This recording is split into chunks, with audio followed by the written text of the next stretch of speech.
కాకినాడ జిల్లా Sarpavaram police station వద్ద జనసేన నేతలు ఓవర్ యాక్షన్ చేశారు. సోషల్ మీడియా యాక్టివిస్ట్ రావణ్ను తరలిస్తున్న పోలీస్ వాహనాన్ని అడ్డుకున్నారు. పోలీస్ వాహనంపై కోడిగుడ్లతో దాడి చేశారు. సర్పవరం పోలీస్ స్టేషన్ నుంచి రావణ్ను కోర్టుకు తీసుకెళ్తున్న సమయంలో ఈ దాడి జరిగింది.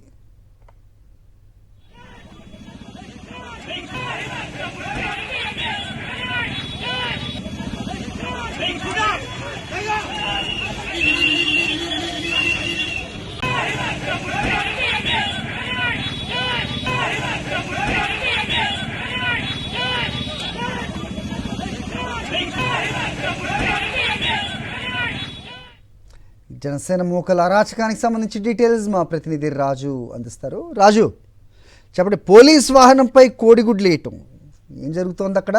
అప్డేట్ చెప్పండి.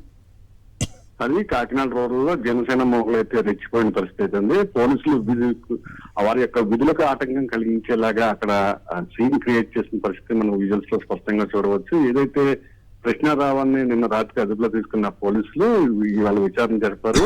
ఆయన మేజిస్ట్రేట్ ముందు హాజరుపరిచేందుకు కోసం అని చెప్పి తీసుకెళ్తున్న క్రమంలో వైద్య పరీక్షల నిమిత్తం అని చెప్పి కొద్దిసేపటి కింద సర్పవరం పోలీస్ స్టేషన్ నుంచి ప్రత్యేక వాహనం పోలీసు వాహనం తీసుకెళ్తున్నారు. ఈ సమయంలోనే ఎమ్మెల్యే నానాజీకి సంబంధించినటువంటి అనుచరులు జనసేన మోక అక్కడ చేరుకుని పెద్ద ఎత్తున నినాదాలు చేస్తూ వాహనాన్ని అడ్డగించే ప్రయత్నం చేశారు. ఈ క్రమంలోనే మరికొంతమంది జనసేన మోకలు కోడిగుడ్లతో ఆ వాహనం మీదకి విసిరి తమ యొక్క ఆధిపత్యాన్ని ప్రదర్శించే ప్రయత్నం చేశారు. ఈ నేపథ్యంలోనే పోలీసులు అక్కడ ఉన్నటువంటి గుంపుని మోకల్ని చెదరగొట్టి పోలీసు వాహనాన్ని ముందుకు తీసుకెళ్లారు. అయితే ప్రభుత్వ ఆసుపత్రికి వైద్య పరీక్షల నిమిత్తం తీసుకొస్తారని అన్నప్పటికీ కూడా వాహనం అయితే పోలీసు వాహనం అయితే రావణ్ తీసుకొచ్చిన వాహనం అయితే ఇంతవరకు రాలేని పరిస్థితి అయితే ఉంది.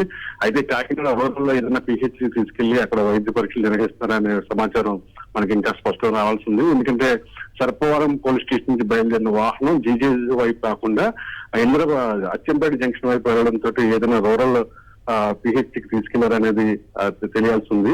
ప్రస్తుతం అయితే రావణ్ తరపున వాదనలు వినిపించేందుకు ప్రముఖ న్యాయవాది అదేవిధంగా జై భీమరా భారత పార్టీ నాయకులు జడ శ్రావణ్ కుమార్ సిద్ధంగా ఉన్నారు. గత రాత్రి కూడా ఆయన పిఠాపురం మ్యాజిస్ట్రేట్ ముందు వాదనలు వినిపించారు.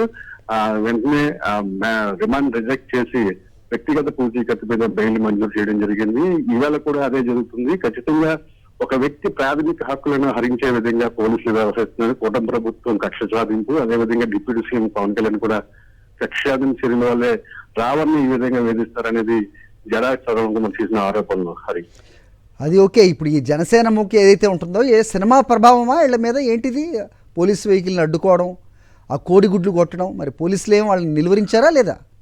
అయితే మనం ఇటీవల కాలంలో చూస్తున్నాము వైఎస్ఆర్సీపీ నాయకుల మీద తమ విధులకు ఆటంకం కలిగించారని చెప్పి కేసులు కట్టి అరెస్ట్ చేసిన పరిస్థితులు మనం చూస్తున్నాము. ఈ నేపథ్యంలో ఇవాళ స్పష్టంగా ఒక పోలీసు వాహనాన్ని అడ్డగించడమే కాదు, వారి విధులకు ఆటంకం కలిగించి వారి వాహనం మీద కోడిగుడ్లు దాడి చేసిన పరిస్థితి అయితే ఉంది. మరి దీని మీద పోలీసులు ఏ విధంగా స్పందిస్తారు, వారి మీద విధులకు ఆటంకం కలిగించారని చెప్పి అభియోగాలు మోపుతూ కేసు నమోదు చేసి అరెస్ట్ చేస్తారని వేచి చూడాల్సిన పరిస్థితి అయితే ఉంది. రెడ్ బుక్ రాజ్యాంగం రాష్ట్రంలో అమలవుతున్న నేపథ్యంలో దాని యొక్క పరిస్థితి కూడా జనసేన నాయకులకు వచ్చింది. ఆ జనసేన నాయకులు రావడంతో ఆ మోకలు ఈ విధంగా రెచ్చిపోయి పోలీసు వాహనం మీదని అడ్డుకోవడంతో పాటుగా ఆ వాహనం మీదకి రాళ్లు వేసిన పరిస్థితులు మనకి తలెత్తింది అక్కడ స్పష్టంగా కనిపిస్తుంది. హరి, రైట్ రాజు. మరిన్ని అప్డేట్స్ కోసం ఛానల్ ను సబ్స్క్రైబ్ చేయండి. నోటిఫికేషన్స్ కోసం బెల్ ఐకాన్ పై క్లిక్ చేయండి.